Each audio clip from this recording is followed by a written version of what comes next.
If you step through those doors, David, you seal the doom of us both, Luna warned, her voice barely a whisper against the relentless autumn thunder rattling the estate's towering windows. David paused, his knuckles turning stark white as his hand gripped the heavy oak handle of the council chamber. The blackened veins of the affliction pulsed violently beneath the crisp collar of his shirt, a venomous ivy choking his pulse and threatening his sanity. They demand an answer, Luna. The northern borders are completely fracturing.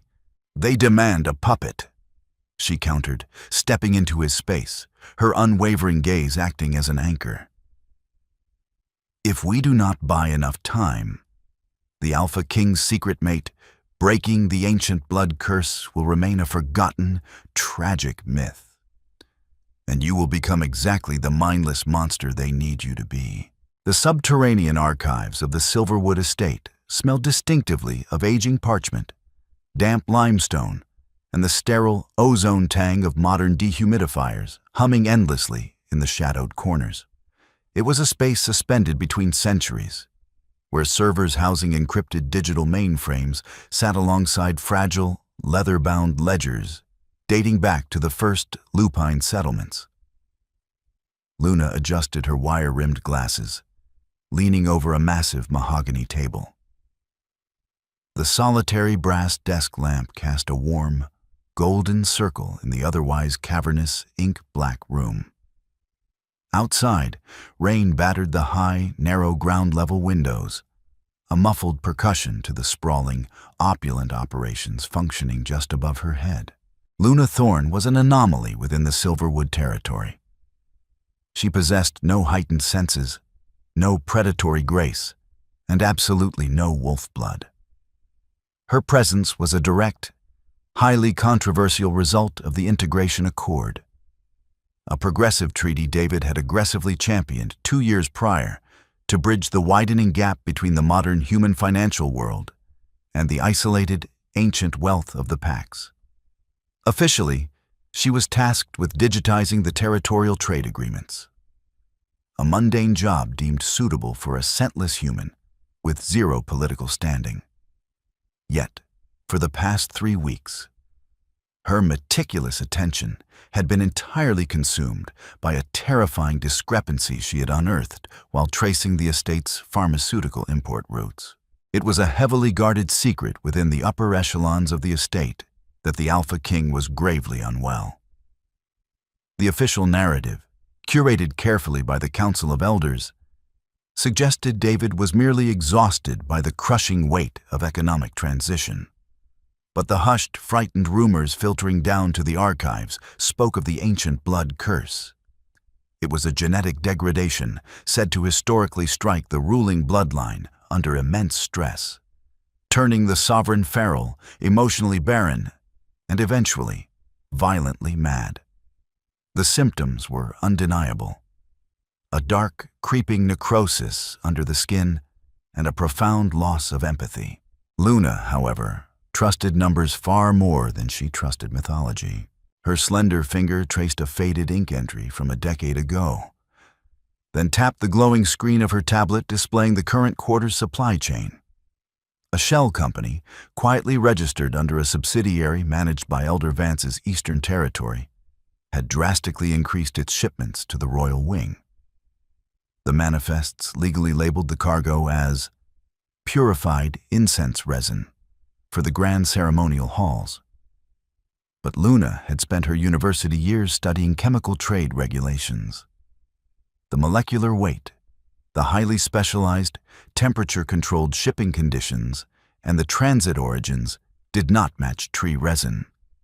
They perfectly matched refined Aconitum napellus, wolfsbane, and not just any common, wild-grown wolfsbane. The transit route indicated a highly specific, slow-acting eastern strain. When processed and introduced to the lupine nervous system over a prolonged period, it didn't kill immediately. It bonded to their genetic markers, triggering severe neurological misfires that perfectly mimicked the degenerative symptoms of the blood curse. Luna's breath hitched in the quiet room. Someone sitting on the highest council was methodically, untraceably poisoning the Alpha King. They weren't just waiting for him to fall. They were artificially accelerating his descent into madness. According to pack law, a feral king could be legally stripped of his crown through the archaic right of regency, transferring absolute power to the council. Her heart hammered against her ribs, loud and frantic, as the sheer scale of the treason settled like ice in her stomach. If Vance discovered she possessed this digital trail, her human status would offer zero protection. She would simply disappear. "You are down here incredibly late, Miss Thorne." The voice was a low, resonant baritone that seemed to bypass the air and vibrate directly through the concrete floorboards beneath her feet. Luna gasped sharply, her hand instinctively flattening over the glowing screen of her tablet. She spun around, her chair squeaking loudly in the dead silence, to find David standing perfectly still in the stone archway. Even leaning casually against the ancient stone frame, the Alpha King commanded the physical space with a suffocating, gravitational pull.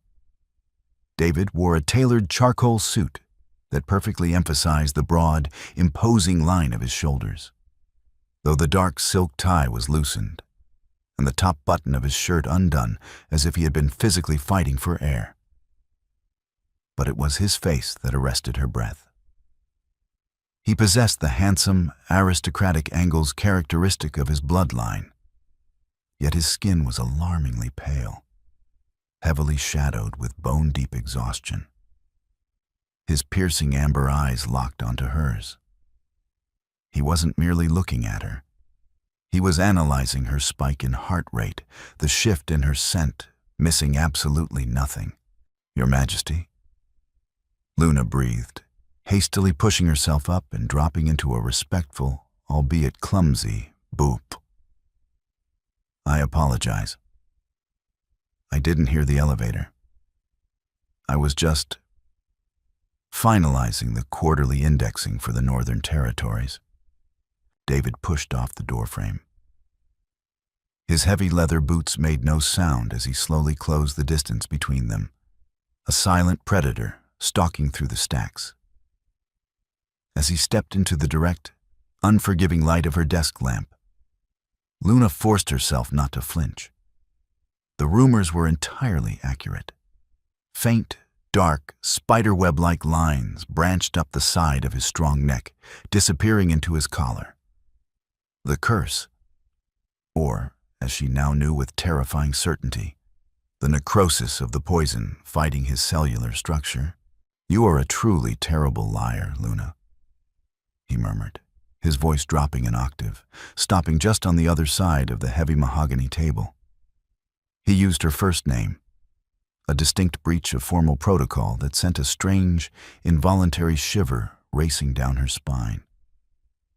"The quarterly indices are managed by the automated systems on the 3rd floor. This subterranean level houses only restricted pack histories and dead accounts." He leaned forward gracefully, bracing his large, calloused hands on the edge of the table. The sudden proximity was overwhelmingly intoxicating. Despite his illness, he radiated a crisp, clean scent of winter pine and ozone, though it was deeply undercut by the sharp, metallic tang of suppressed physical agony. "I will ask you once, and I expect the absolute truth," David continued, his amber eyes pinning her in place. "What is my quiet, unassuming human archivist found in the dark that makes her heart race fast enough for me to hear it echoing from the corridor?" Luna swallowed hard, looking from his intense, demanding gaze down to her hand covering the tablet. The survival instincts ingrained in her screamed to deflect, to apologize, to pack her things and resign by morning. Stepping into a lethal game of high-stakes pack politics meant painting a target on her own back. Vance was a ruthless traditionalist who openly despised the integration accord. He would view a human's interference as a deeply offensive pest control issue, but as she looked back up at the dark, poisoned veins marring David's skin, She didn't see a feral monster. She saw a profoundly isolated leader, slowly suffocating under the weight of an invisible war, silently searching for a single trustworthy ally in a house full of traitors. She made her choice. Luna slowly slid her hand away from the screen, tapping the illuminated, cross-referenced shipping manifest, and turned the tablet around to face him. "I found a ghost in your supply chain, David," she replied softly, intentionally matching his dangerous breach of protocol with a quiet, steely defiance. "And it is currently sitting on your council of elders, patiently poisoning the soil of your home while waiting for you to die." The heavy, charged silence that followed was louder than thunder. David stared at the numbers, his jaw tightening until the muscles feathered. In that quiet, subterranean room, an inescapable, dangerous bond cemented between them. Two outcasts in a kingdom of predators, armed only with a ledger and a lethal truth. High above the damp archives, the Alpha King's private study in the royal wing was a masterclass in modern, isolated luxury. Floor-to-ceiling reinforced glass overlooked the sprawling, rain-slicked city that bordered the Silverwood territory. It was a sea of glittering human lights that felt entirely alien to the ancient, volatile power currently coursing through David's veins. He stood by the window, a heavy crystal tumbler of aged bourbon forgotten in his grip. A sudden, violent tremor racked his broad frame. The pain was excruciating, a searing, white-hot agony that started at the base of his spine and clawed its way up into his chest cavity. He staggered backward, dropping the tumbler. It shattered against the polished mahogany floorboards, the expensive amber liquid pooling like dark blood. He gripped the edge of his massive desk, his knuckles turning white as he squeezed his eyes shut. The blackened veins surged fiercely beneath his skin, choking his breath, making his vision swim with crimson static. He was losing the battle. Knowing the curse was artificially induced by Vance's refined aconite offered a strategic advantage, but it provided zero immediate physical relief. The poison had been accumulating in his system for months, expertly masked, binding itself to the very lupine DNA that gave him his strength. His inner wolf, usually a source of immense grounding and power, was thrashing wildly in the dark, confused and enraged by the toxic fog suffocating them. If he lost control here, if the beast breached the surface, the royal guard stationed outside would report the feral shift.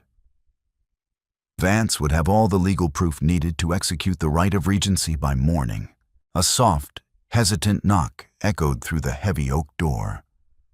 Before David could grind out a command to stay away, the door creaked open. Luna stepped inside, her arms laden with the encrypted historical maps and the original ledgers they needed to build their case against the Elder. She paused instantly, sensing the drastic shift in the room's atmospheric pressure. The sharp scent of spilled bourbon mixed heavily with the undeniable metallic odor of predatory distress.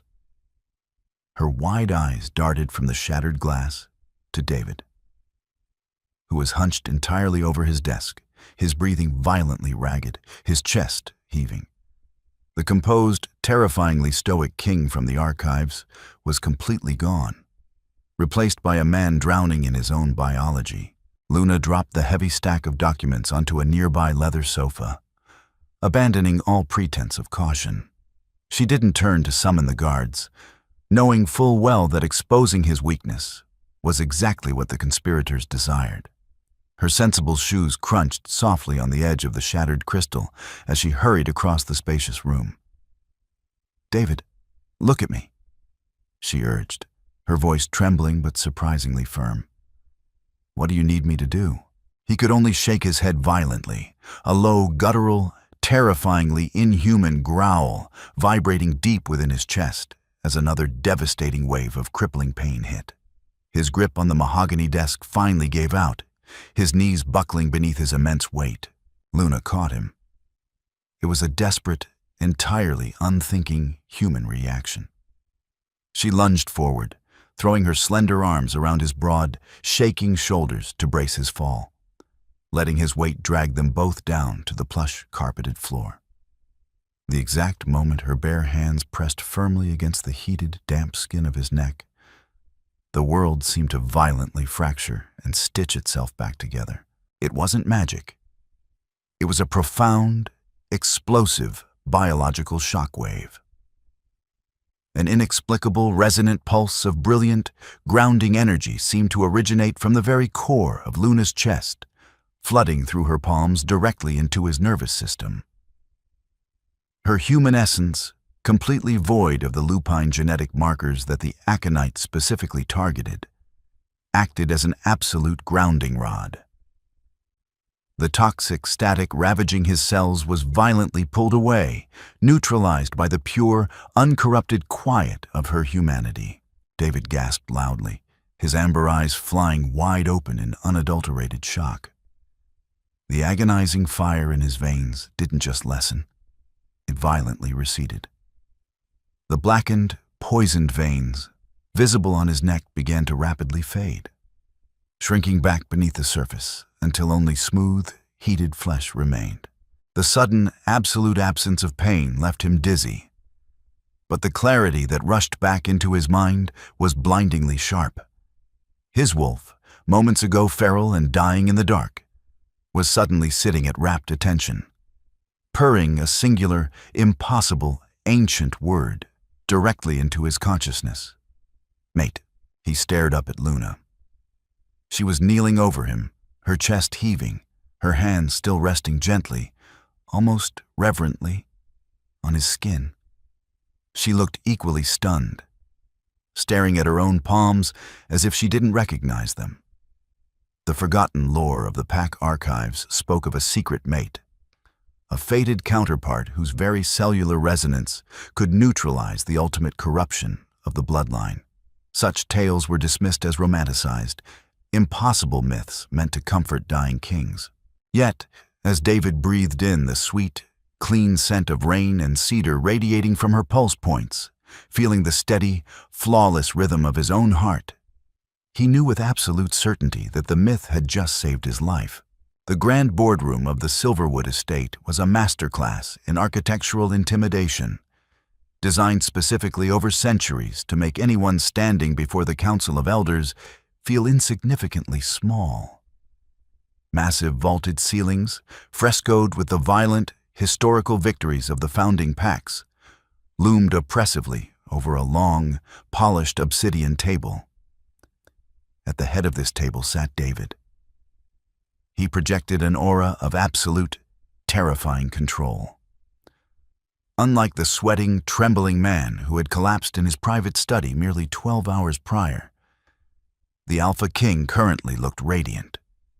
His posture was immaculate, his broad shoulders relaxed into the high-backed leather chair, and his amber eyes were sharp, missing absolutely nothing. Standing quietly in the shadowy corner of the expansive room, a sleek digital tablet clutched securely to her chest, was Luna. Officially, she was attending in her newly minted, highly controversial role as his executive liaison, tasked with taking the minutes of the morning's proceedings. Unofficially, she was his biological lifeline. Their physical proximity alone, though separated by several feet of polished stone floor, was just enough to maintain the grounding resonance that kept the lingering, toxic fog of the refined wolfsbane at bay in his bloodstream. Across the vast obsidian table, Elder Vance shifted uncomfortably. Vance was a shrewd, aging wolf with calculating silver eyes and a meticulously groomed gray beard that hid a multitude of sins. He had walked into the boardroom that morning expecting to find a sovereign on the absolute brink of a feral collapse, a fractured king ready to be gently but firmly maneuvered into stepping down. Instead, he found an alpha radiating pure, lethal vitality. The stark contrast was visibly jarring the elder's usually unshakable composure.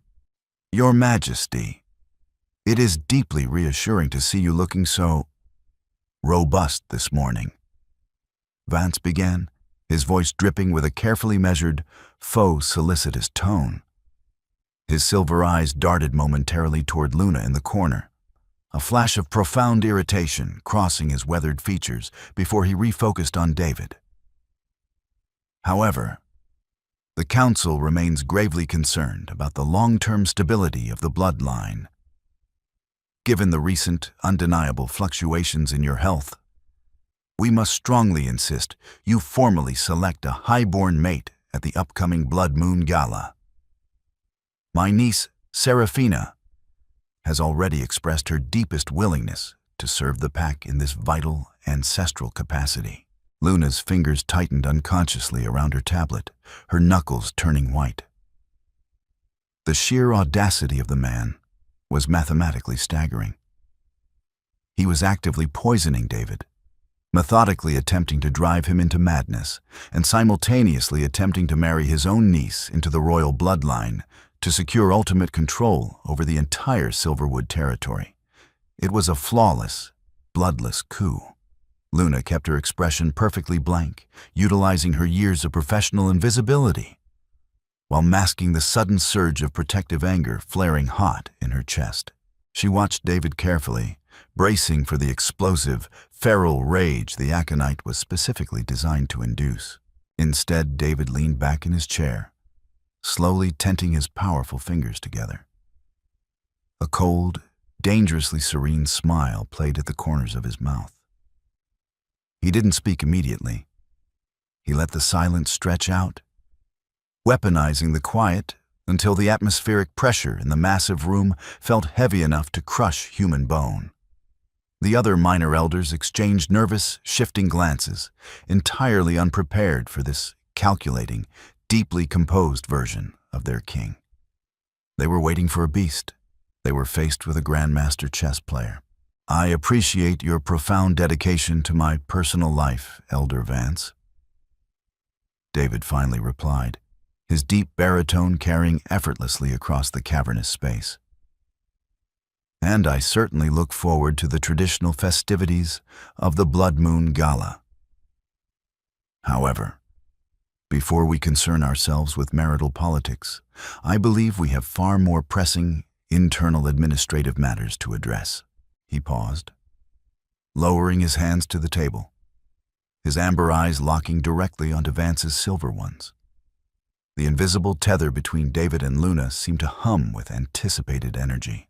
My new executive liaison, Miss Thorne, has been conducting a remarkably thorough audit of our recent territorial shipping manifests. David continued, his tone perfectly even, almost conversational. We have noted several alarming, multi-million-dollar discrepancies regarding the importation of certain botanical resins from your Eastern Shell companies. It appears the royal estate is drastically overpaying for highly specialized agricultural supplies we do not fundamentally require. I have authorized a full, independent financial investigation into the transit origins of these specific deliveries. The physical effect on the room was instantaneous and deeply satisfying. All the color rapidly drained from Elder Vance's face, leaving his skin looking ashen and incredibly frail. He opened his mouth to formulate a defensive, blustering response, but the words seemed to turn to ash in his throat. David had expertly played the exact card Luna had given him. He utilized the information without overtly accusing Vance of high treason or attempted regicide, an accusation that, without undeniable physical proof, would instantly ignite a bloody civil war within the pack. Instead, David had firmly, surgically placed the elder on notice. He knew, and Vance now knew that he knew. The power dynamic in the room had flawlessly, violently shifted back into the Alpha King's absolute control. We will review the preliminary audit findings tomorrow, David announced softly, standing up and buttoning his suit jacket in one fluid, authoritative motion. Dismissed. 10 minutes later, the heavy oak boardroom doors were locked, leaving David and Luna completely alone in the massive space. The stoic, terrifying mask of the king melted away instantly.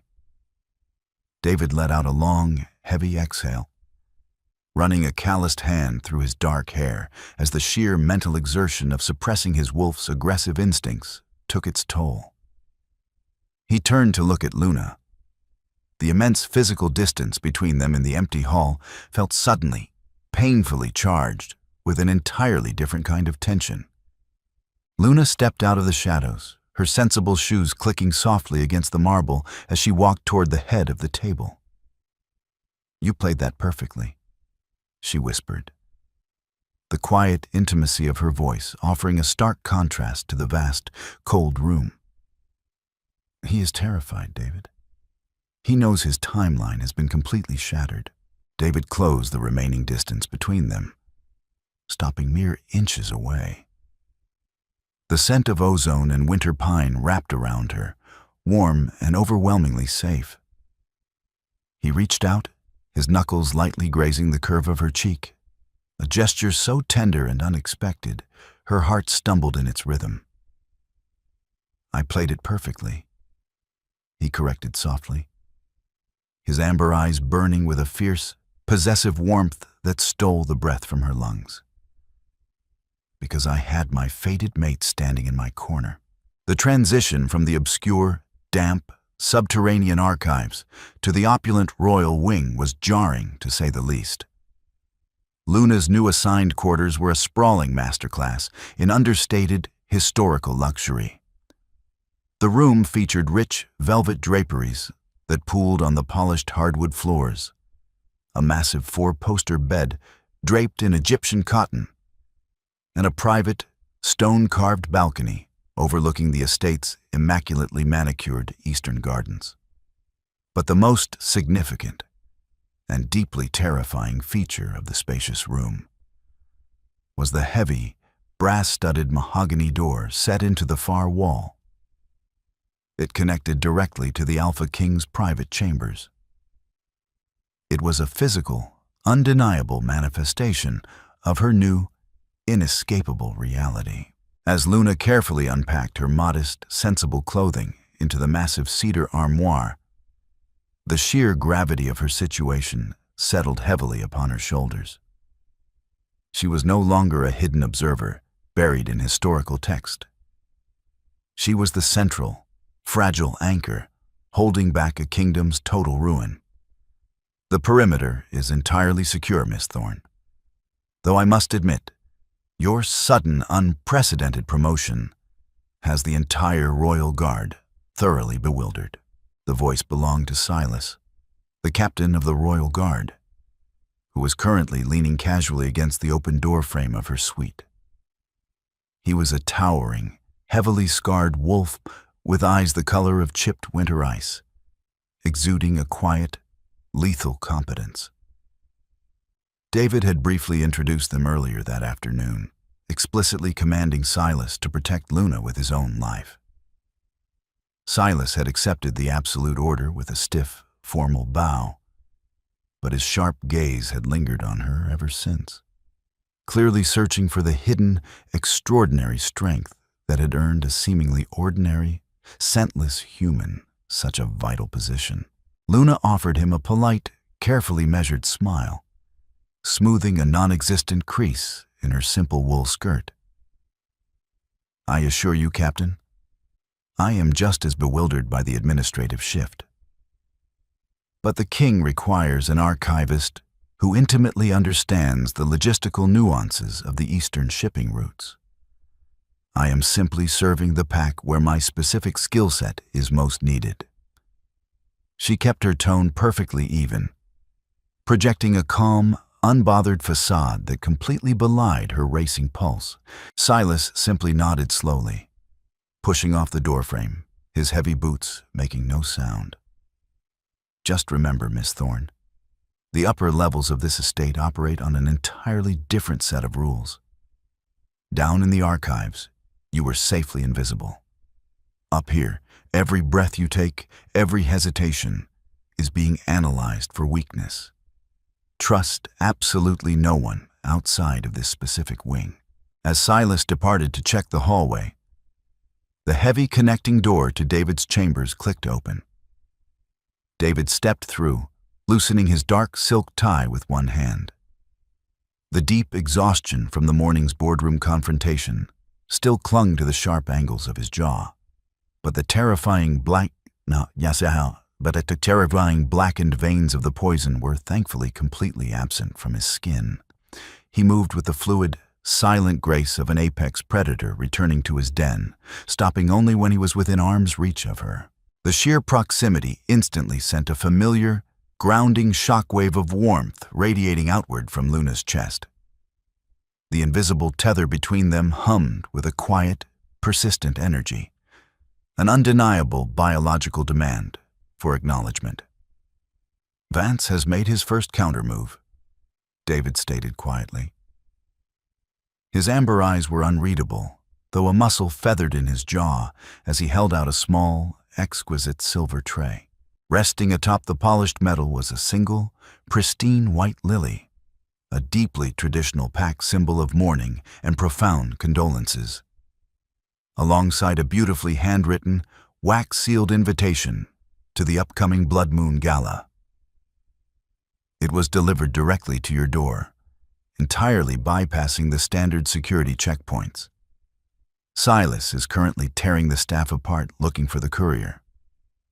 It is a polite, calculated reminder that Vance's reach extends far past the boardroom, and that he certainly does not view you as a permanent fixture in my life.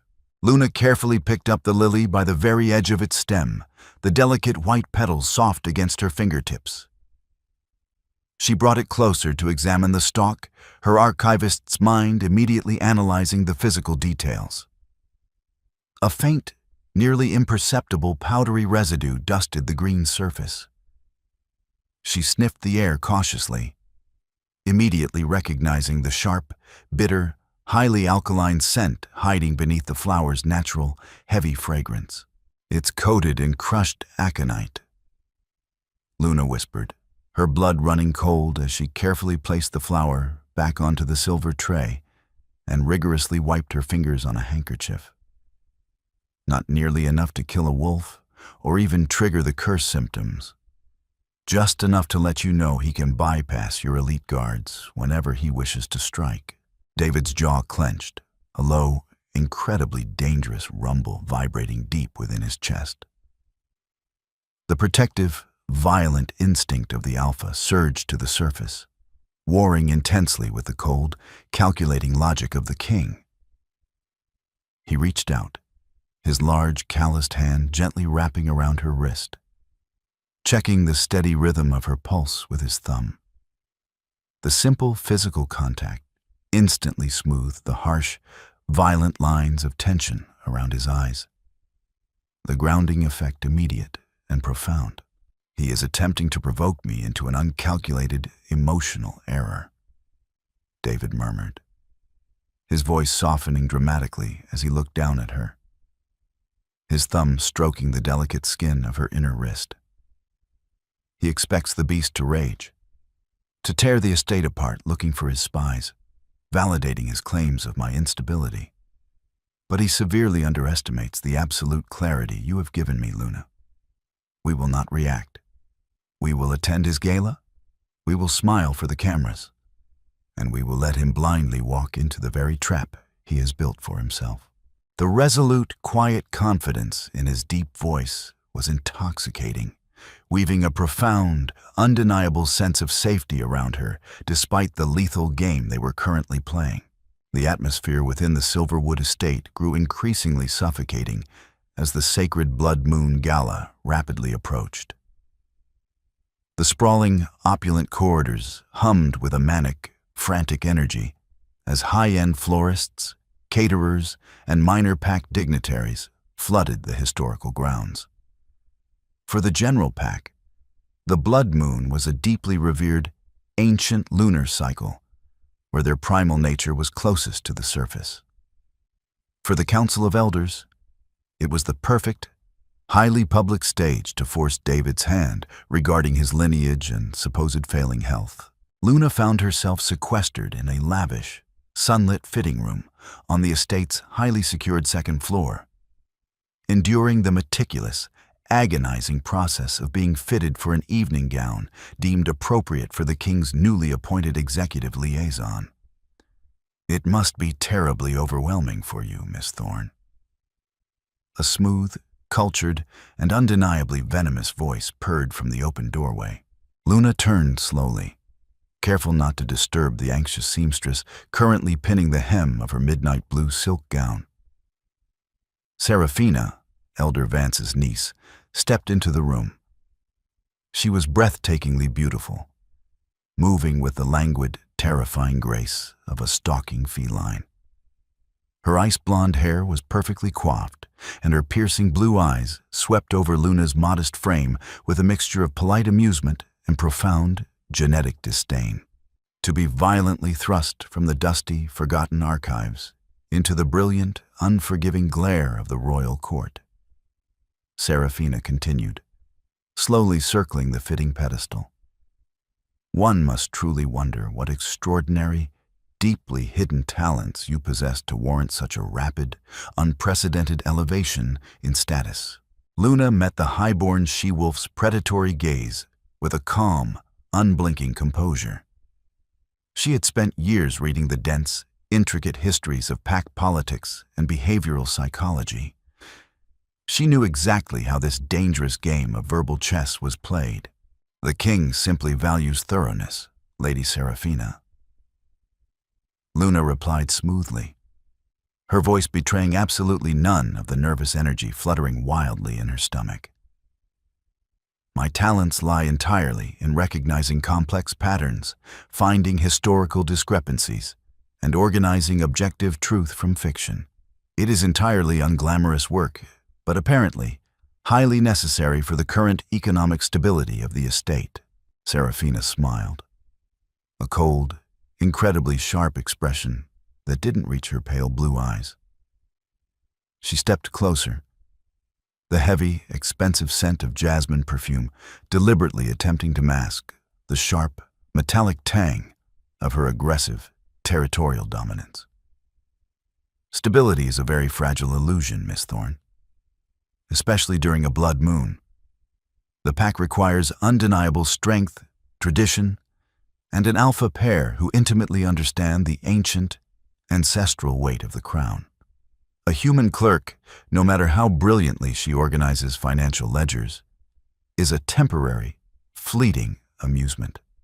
I do hope you understand your fragile place before the pack formally demands a true queen. Before Luna could formulate a polite, cutting response, the heavy wooden doors to the fitting room swung wide open. David strode in, the atmospheric temperature in the room instantly dropping as his massive, dominant presence effortlessly suffocated Serafina's aggressive display. He ignored the highborn female entirely, his amber eyes locking directly onto Luna. The rich, midnight blue silk contrasted beautifully with her pale skin, hugging the gentle curves she usually hid beneath oversized cardigans. A flicker of genuine, raw heat flashed across his usually stoic features, softening the harsh lines of his face. "You look extraordinary, Luna," he stated softly. The intimate, hushed tone of his voice carried perfectly across the dead-silent room, an incredibly deliberate, highly public claiming of her importance. Serafina's smug smile fractured. Her perfect posture stiffened in visible outrage at being so thoroughly, publicly dismissed in favor of a human. "Your Majesty," she interjected sharply, executing a flawless, albeit incredibly tense, curtsy. "We were just discussing the logistical protocols of the impending gala." David finally turned his head. His gaze swept over Serafina with a chilling, absolute indifference that was far more insulting than outright anger. "The gala is a matter of strict pack security, Serafina. My liaison and I have highly pressing matters to discuss regarding the evening's schedule. You may excuse yourself." It was not a request. Serafina's jaw tightened so hard, her teeth audibly ground together. She dipped her head, casting one final venomous look at Luna before sweeping gracefully from the room. the door clicking shut behind her. Once they were entirely alone, the seamstress having wisely fled into the back room, David stepped close.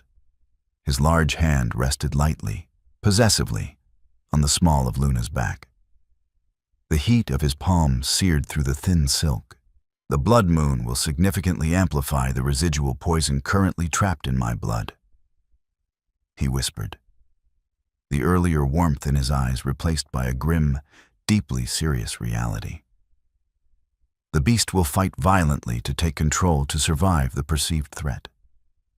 Tomorrow night, no matter what happens, no matter what political theatrics Vance attempts to orchestrate, you cannot let go of my hand." That night, long after the estate had quieted, the profound weight of David's warning kept Luna awake.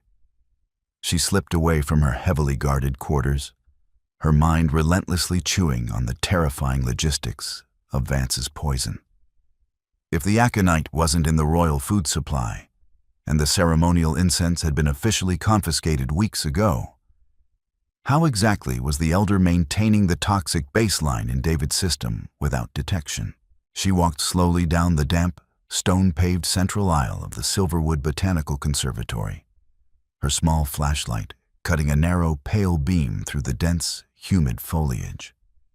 The massive glass house was an architectural marvel, housing thousands of rare plants. But tonight, it felt like a shadowy jungle. She stopped before a massive, elaborate display of rare eastern lilies, a recent, highly publicized gift of goodwill from Vance's territory, placed deliberately outside the king's private ventilation intakes. Luna knelt on the damp stone, her fingers digging carefully into the rich, dark soil at the base of the massive ceramic planter. She pulled up a handful of earth, bringing it close to her face. It didn't smell like standard, rich fertilizer. It smelled distinctly sharp, highly alkaline, and bitterly familiar. Vance hadn't poisoned the food. He had laced the very soil of the indoor flora. The estate's advanced, centralized ventilation system was slowly, continuously circulating the microscopic, toxic dust directly into the royal wing. It was a brilliantly subtle, entirely invisible execution.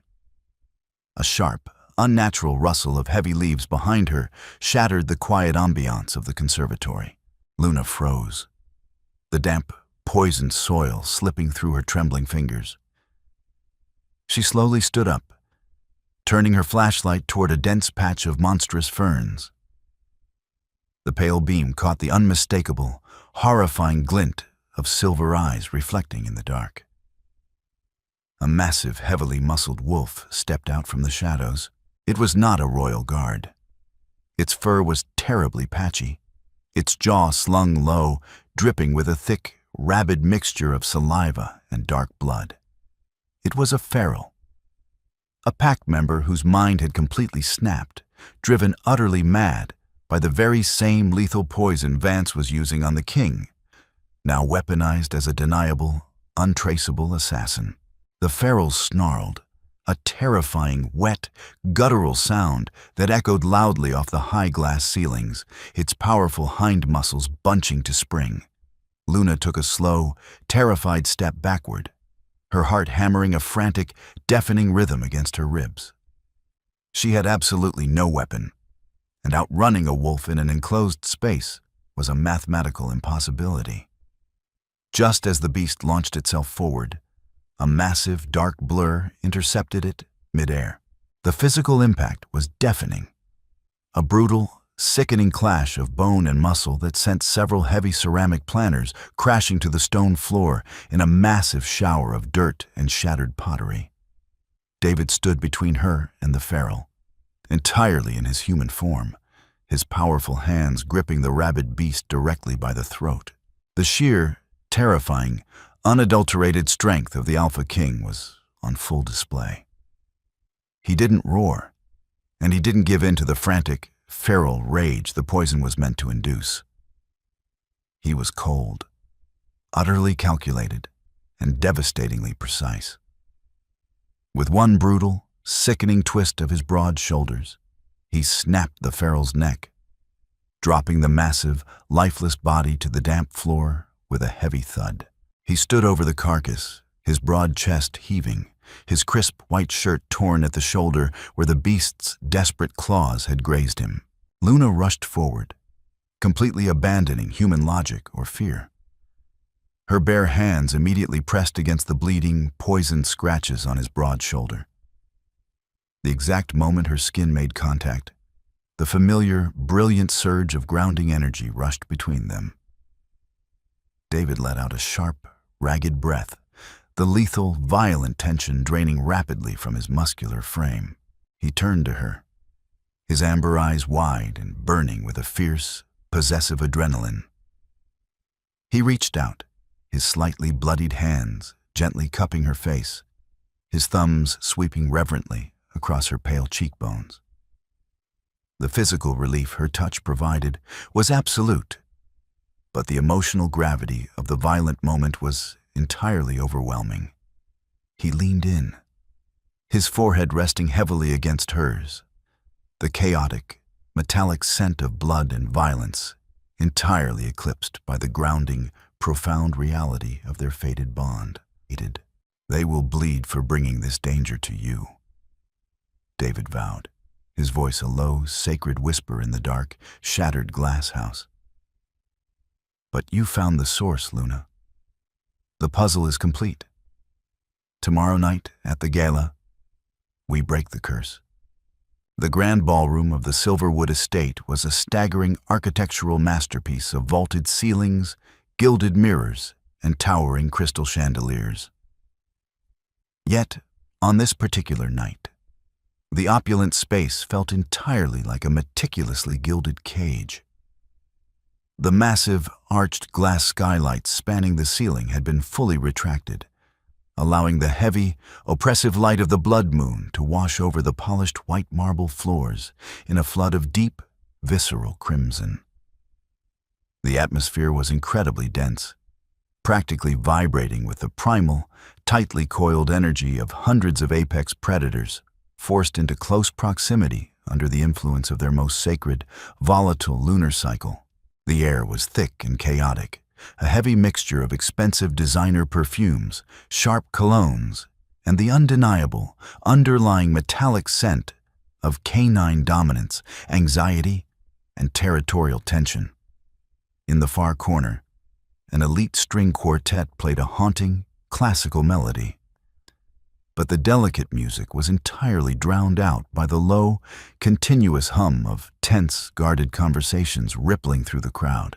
Luna stood impeccably still beside the elevated royal dais. Her midnight blue silk gown cascaded elegantly around her frame, the rich fabric creating a striking, quiet contrast against the aggressive crimson light flooding the room. She was profoundly, acutely aware of the hundreds of predatory eyes tracking her every single micro-expression. To the traditionalist pack, she was a complete anomaly. A frail, scentless human standing in the most dangerous, highly contested space in the room.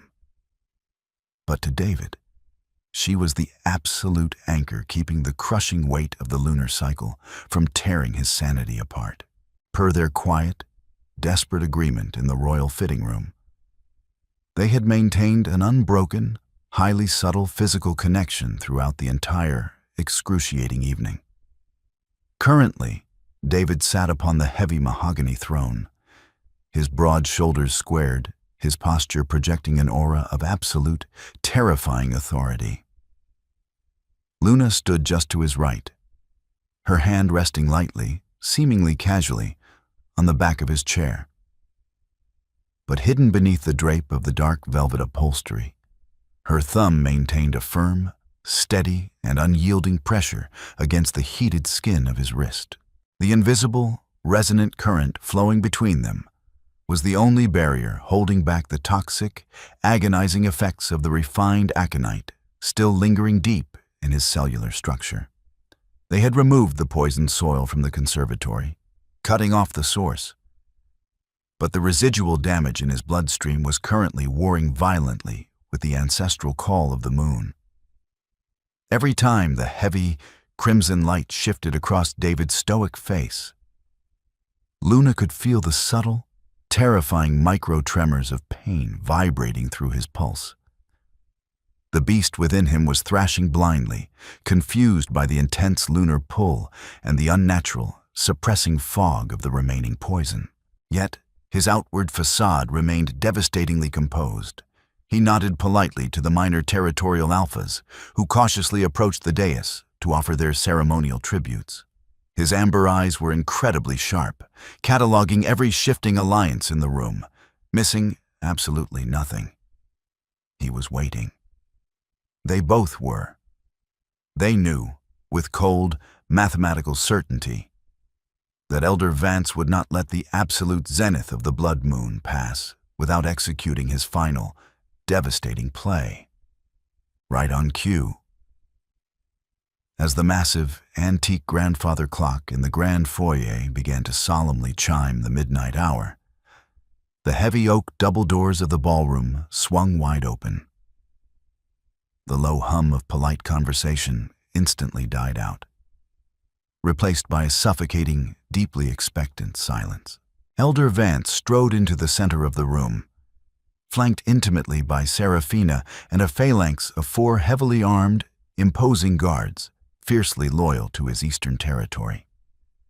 His silver eyes gleamed with a malevolent, triumphant light as he stopped directly in front of the royal dais, completely ignoring standard pack protocol by blatantly refusing to bow his head. The sheer, unprecedented audacity of the disrespect sent a low, collective gasp rippling through the crowded ballroom. "Your Majesty," Vance boomed, his voice carrying effortlessly across the silent, breathless expanse. He projected a carefully manufactured, highly theatrical tone of deep, sorrowful regret. "It breaks my heart to violently disrupt such a sacred, ancestral gathering. However, as the senior voice of the Council of Elders, I am bound by blood and ancient law to prioritize the ultimate safety of the pack over the comforting, fragile illusions of decorum." He paused, pivoting slowly to gesture broadly to the hushed, anxious crowd, playing them like a master conductor. "Just last night, a feral wolf, a creature completely broken by madness and rot, breached our supposedly secure inner borders and was slaughtered merely feet from the royal chambers. Our physical defenses are failing, our borders are crumbling, and the dark, terrifying rumors regarding the instability of the royal bloodline can absolutely no longer be ignored." Luna felt David's pulse aggressively spike beneath her thumb, a rapid, dangerous drumbeat of suppressed, violent fury. The dark, spiderweb veins of the curse faintly flickered at the edge of his crisp white collar, dangerously agitated by Vance's deliberate, calculating provocation. Luna pressed her thumb down harder, desperately flooding her quiet, grounding energy into his system, sending an unspoken plea for him to hold the line. The true battle for the throne had officially begun. David did not immediately rise to the bait. He remained seated, his powerful hands gripping the carved armrests of the throne, with enough force to make the ancient wood quietly groan. He let Vance's theatrical echo fade entirely into the vaulted ceiling before he spoke. "You speak eloquently of broken borders and failing defenses, Elder Vance," David replied, his voice a low, lethal purr that vibrated menacingly through the polished floorboards. "Yet, you conveniently omit the profound, highly terrifying question of how a rabid creature managed to completely bypass your specific eastern sector's security checkpoints. I strongly advise you to proceed with tremendous caution. You are currently walking a razor's edge." Vance simply smiled, a cold, predatory baring of teeth that held absolutely no warmth. "I am walking the undeniable path of salvation, David. The pack requires a true, uncorrupted king, and I intend to legally prove, before the light of the moon and the spirits of our ancestors, that you are fundamentally no longer fit to bear that immense title." The crimson light in the grand ballroom seemed to supernaturally intensify, casting long, dramatic shadows across the marble as Elder Vance raised his right hand. He was tightly clutching an ancient, deeply weathered scroll bound in tarnished silver wire. The atmospheric pressure in the room plummeted entirely. The collective breath of the Silverwood pack caught in their throats. Every single wolf present fundamentally understood the terrifying, historical gravity of the document Vance held. It was not a mere political petition. It was a legally binding execution of absolute power.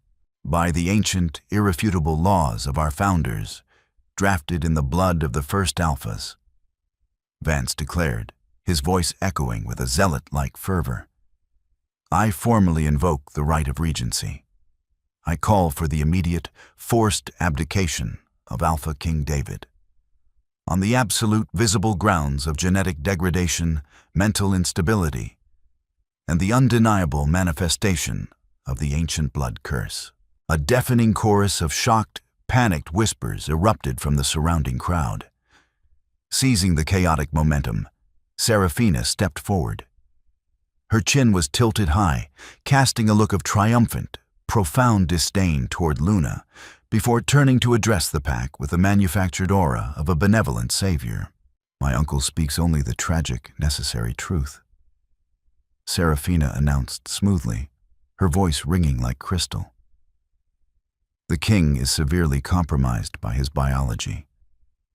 I, as a pure-blooded highborn, am fully prepared to step into the role of regent queen alongside a newly appointed alpha, to swiftly guide this pack back to stability, tradition, and honor. The audacity of the orchestrated coup was breathtaking in its surgical precision. Vance was banking entirely on the specific, amplified pull of the blood moon to forcefully drag the physical symptoms of the aconite poisoning to the surface, thereby publicly validating his treasonous claims of genetic failure. And for a terrifying, agonizing moment, his lethal gambles seemed to be working, as the lunar zenith fully aligned with the open skylights. A violent, highly visible shudder racked David's broad frame. The faint, dark veins hiding beneath his collar violently surged upward. They crawled like black, toxic ivy across his strong jawline, creeping dangerously close to his glowing amber eyes. A collective, horrified gasp echoed through the ballroom as the absolute visual proof of the fabled curse was undeniably presented to the terrified pack. Vance's smile widened into a victorious, ugly sneer. "Behold the tragic reality," he shouted, pointing a trembling finger at the dais. "The madness takes him. Guards, seize the sovereign for his own protection." The 4 Eastern guards stepped forward, their hands dropping to the heavy, silver-plated batons at their hips. But before their boots could even touch the first step of the dais, a massive, unmovable wall of muscle and scarred authority violently blocked their path. Captain Silas stood at the base of the stairs, his ice-blue eyes burning with lethal intent, his hand resting casually on the hilt of his ceremonial broadsword. "Take one more step toward the king," Silas warned, his voice dangerously soft, "and I will personally decorate this marble with your entrails."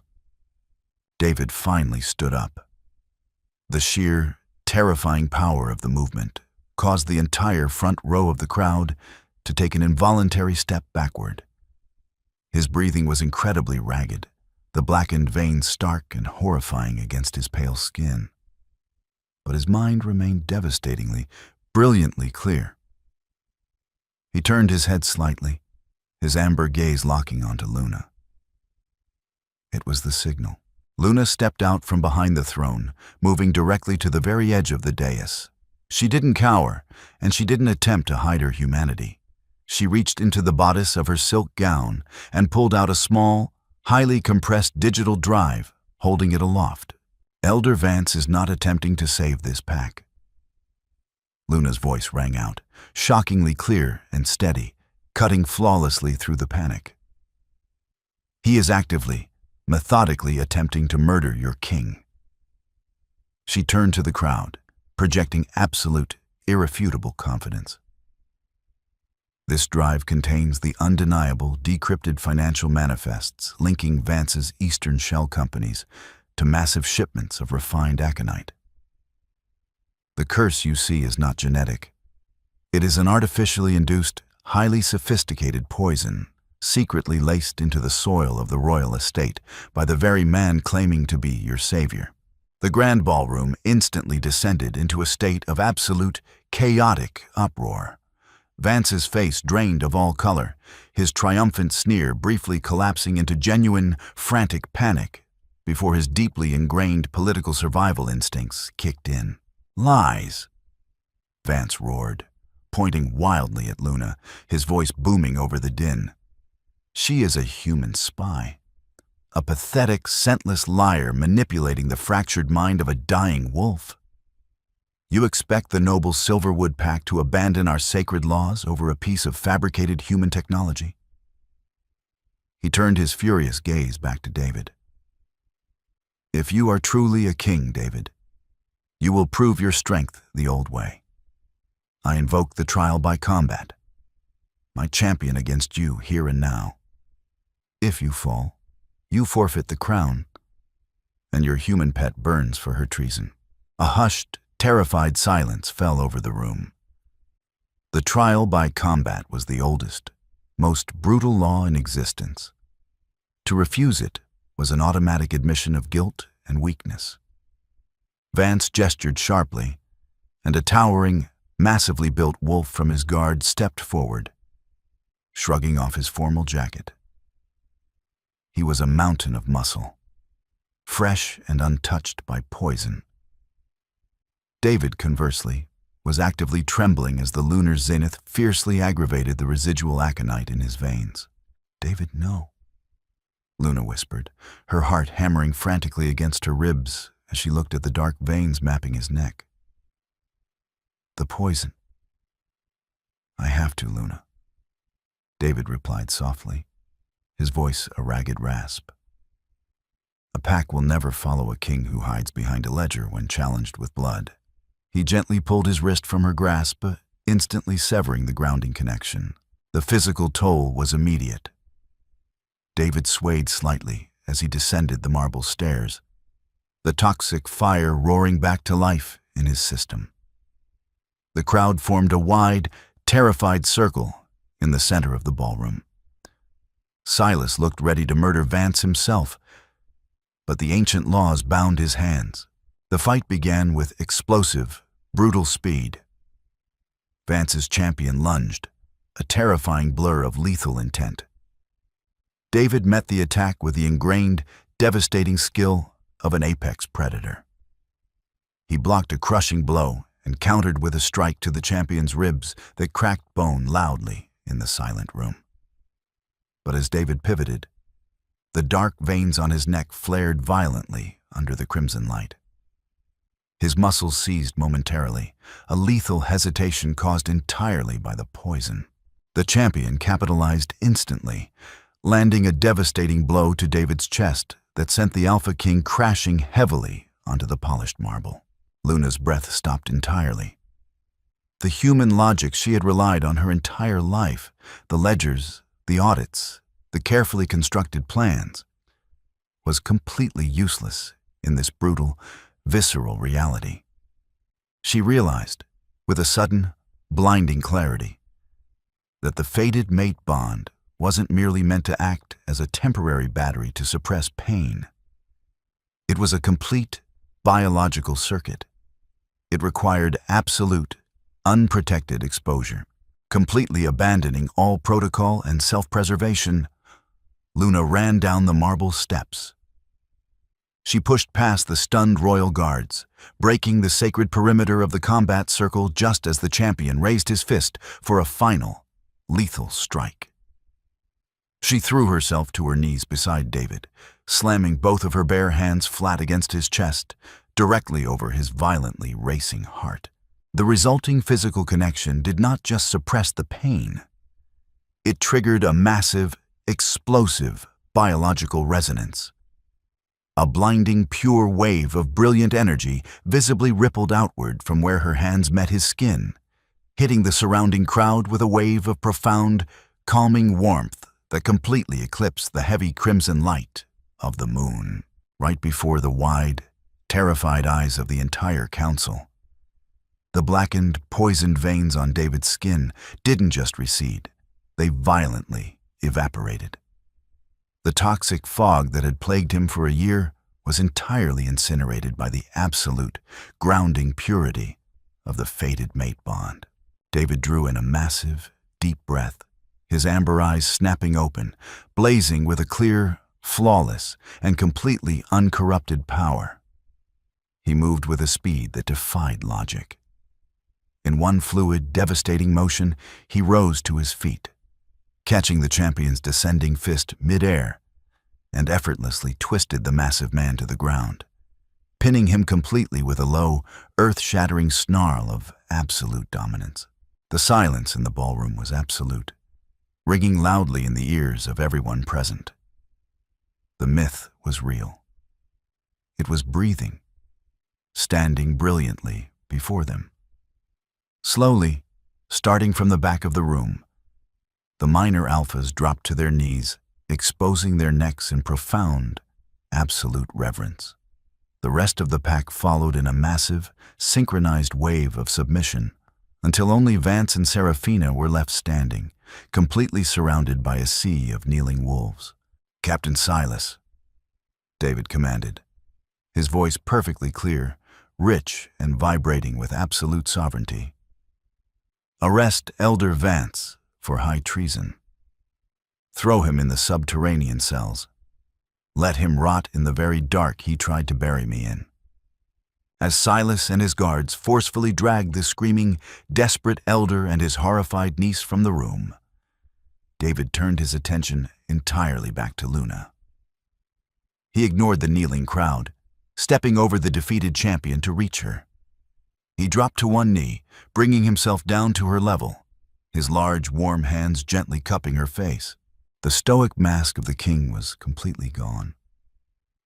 He looked at her with the quiet, profound reverence of a man who had just been handed back his entire universe.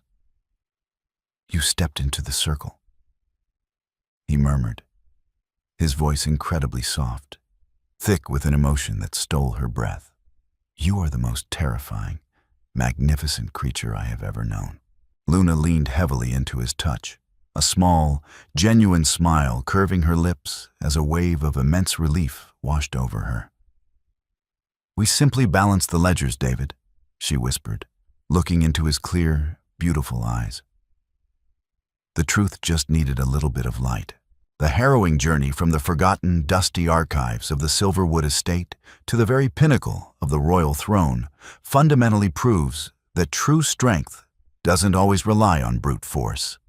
Sometimes it takes a brilliant mind reading the ledgers, finding the truth, and holding the line in the absolute darkest of storms. By breaking the ancient curse through the undeniable power of the fated mate bond, and dismantling a deeply entrenched political conspiracy, David and Luna permanently shifted the balance of power, proving that the most profound, unbreakable bonds are forged in the intense fires of absolute adversity. Thank you so much for accompanying David and Luna through the treacherous, thrilling world of the Silverwood Pack. If you were captivated by their undeniable chemistry, the high-stakes political intrigue, and their ultimate hard-won victory, please make sure to like, share, and subscribe. Stay tuned for more dramatic, romantic stories, and let us know in the comments what kind of magical romances you would love to see us bring to life next.